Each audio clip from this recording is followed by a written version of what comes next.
Và bây giờ chúng ta sẽ chào đón lên sân khấu một vị khách mời nữa. Anh là người con của Đại Ngàn Tây Nguyên. Tôi không hiểu tại sao cái vùng đất đỏ Ba Gian đó họ hát nó hào sảng, nó chất dốc đến thế. Xin được giới thiệu nghệ sĩ Imon Hấp Bộc. Chúng ta dành một tràng pháo tay thật lớn cho anh Imon.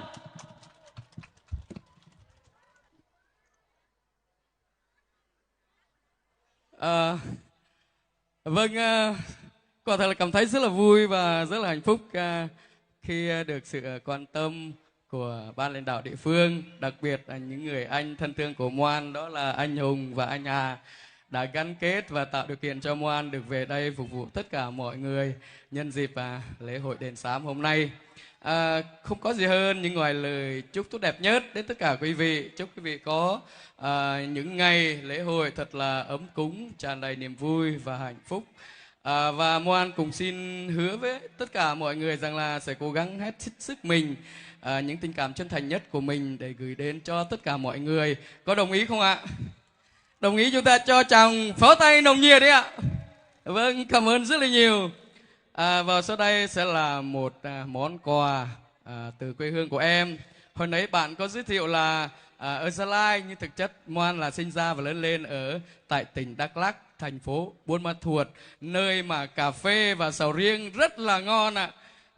Anh chị nào, bà con nào mà có dịp về thăm quê hương của Moan, nhớ gọi cho Moan để chúng ta cùng hưởng thụ, cùng chiêm ngưỡng những cái cuộc sống văn hóa, những cái ẩm thực thật là tuyệt vời tại mảnh đất của em ạ. Xin cảm ơn rất nhiều. Và sau đây sẽ là một ca khúc khá là nổi tiếng và hầu như là anh em bà con chúng ta đều đón nhận ca khúc này của một sáng tác nhạc sĩ Trần Tiến, có tựa đề Ngọn lửa cao nguyên. Xin cảm ơn rất nhiều.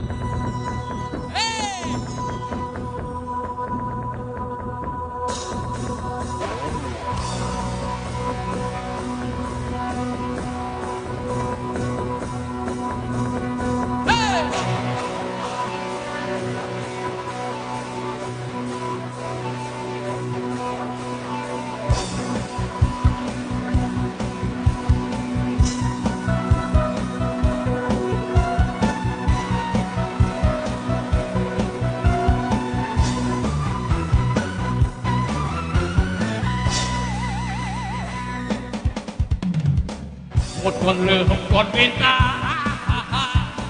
một ngọn lửa hồng sáng rực rỡ, ngọn lửa bồi hồi cháy mãi. Ơi cao nguyên em thương ai bên núi đang chờ ai. Một ngọn lửa hồng từ bao la, ngọn lửa tìm về với cội nguồn, ngọn lửa bồi hồi cháy mãi. Ơi cao nguyên những chiến sĩ cao nguyên bên anh mưa bồng bồng.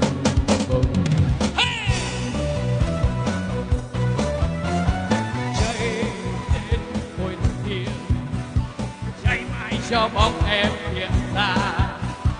Đưa ngọn lửa em trao bao diệu, em trao lời nói nhớ mãi nhớ.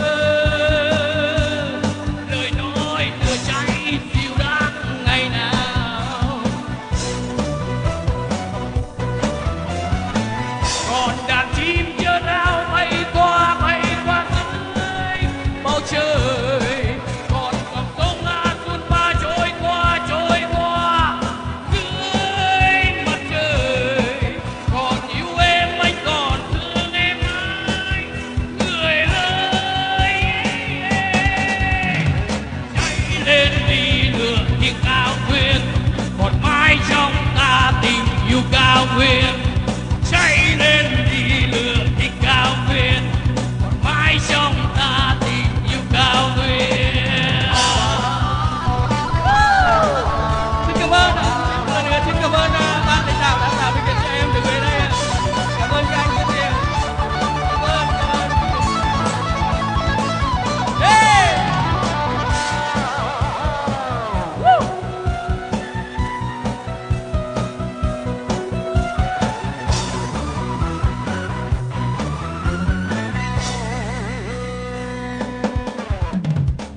Một ngọn lửa hồng còn bên ta, một ngọn lửa hồng sáng sáng rực rỡ, ngọn lửa bồi hồi cháy mãi. Ơi cao nguyên em thương ai bên người đang chờ ai. Ngọn lửa hồng như bao la, ngọn lửa tìm về với mình. Ngọn lửa bồi hồi cháy mãi. Ơi cao nguyên những chiến sĩ cao nguyên bên anh lửa bập bùng.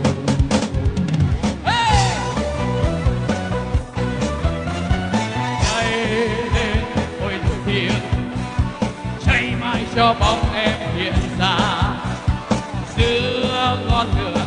Em trao bao diệu, em trao lời nói nhớ mãi nhớ. Lời nói lửa cháy dịu dàng ngày nào. Còn đàn chim chưa rao bay qua tươi bầu trời. Còn dòng sông trôi qua dưới mặt trời. Còn yêu em anh còn thương em mãi người ơi. Cháy lên đi lửa tình cao nguyên, còn mãi trong ta tình yêu cao nguyên. Cháy lên đi lửa tình cao nguyên, còn mãi trong ta tình yêu cao nguyên. Cháy lên đi lửa tình cao nguyên, còn mãi trong ta tình yêu cao nguyên. Cháy lên đi lửa tình cao nguyên, còn mãi trong ta tình yêu cao nguyên.